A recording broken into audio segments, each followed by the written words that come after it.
le premier exercice. Dans l'exercice 1, on demande d'écrire une fonction de prototype mot de CH, donc qui accepte une chaîne de caractères CH, et qui renvoie le plus grand mot de cette chaîne prise en paramètre. On suppose bien sûr que la phrase ne contient que des lettres et des caractères espace. Voilà, on va le faire en utilisant l'éditeur Spyder. Vous pouvez utiliser n'importe quel éditeur du langage Python, condition que la version de Python soit une version de la version 3. Donc on va définir notre fonction mot qui accepte comme paramètre le paramètre ch, une chaîne de caractères. Ensuite, il y a plusieurs solutions. Donc on va, par exemple, on va créer une liste des mots de la chaîne ch en faisant un découpage selon le caractère espace, qui est le paramètre par défaut de la méthode split. Ce qui veut dire que chaque élément de la liste sera un mot de la chaîne ch. Donc T, ça sera une liste de mots. Ensuite, on va former une deuxième liste qui contient la longueur de chaque mot de ch. On va former une liste par compréhension qui contient la longueur de chaque mot de la chaîne ch. Donc on va appeler ça L. Donc L, c'est une liste formée par compréhension qui contient la longueur de x, une variable x, qui prend ses valeurs dans la liste T. Pour chaque mot de T, pour chaque mot x de T, on va calculer sa longueur et on va l'ajouter à une liste. Ce sera la liste L. Donc L contient les longueurs des mots de la chaîne ch, en supprimant des espaces bien sûr. Par la suite, on va calculer la valeur max de cette liste, quelle est la longueur maximale. Et ensuite, on va parcourir notre liste T pour chercher quel est le premier mot qui contient le maximum de caractères en éliminant les espaces. Donc pour chaque mot de T, si la longueur de ce mot est égale à m, c'est-à-dire la valeur max, on va retourner ce mot et on arrête la fonction. C'est très bien que return, si il est exécuté, et elle va arrêter le travail de la fonction. Et on est sûr que ce return sera exécuté au moins une fois. Donc on récupère la première occurrence. C'est un choix. Vous pouvez récupérer la dernière si vous voulez, la deuxième si vous voulez. Ou bien former une liste de tous les mots les plus longs de la liste. Donc on a choisi de récupérer la première. On exécute. On va initialiser une chaîne, un mot. On va initialiser une chaîne qui contient la phrase bonjour tout le monde, par exemple. Je fais un petit test. Ça, c'est une phrase.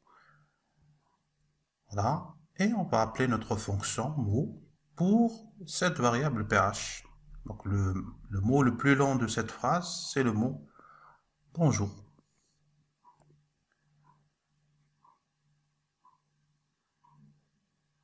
Ça, c'est la première version on peut changer bien sûr. On peut prendre une deuxième phrase. On peut prendre une deuxième phrase. Aujourd'hui, c'est un mardi, par exemple. Et on appelle toujours la même fonction pour la nouvelle valeur. C'est le mot le plus long, c'est aujourd'hui. C'est très bien qu'on travaille sur l'espace. Ça, c'est la première version de cette fonction. Une deuxième version, on va créer une deuxième version, version 2, sans utiliser les méthodes sur des chaînes de caractères. C'est-à-dire, on a utilisé ici splits, on a utilisé voilà, splits essentiellement.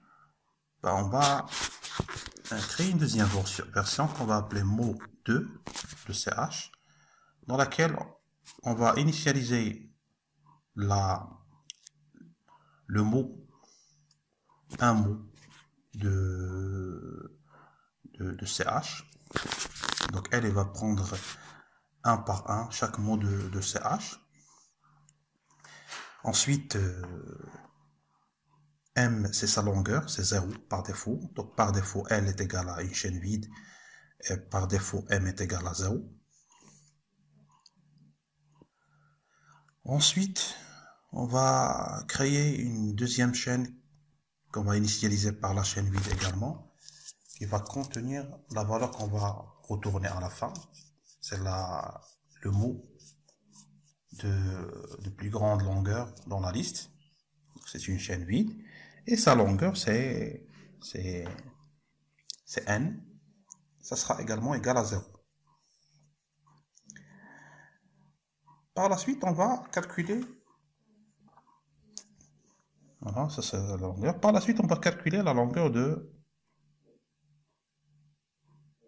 Ou bien on va. Voilà.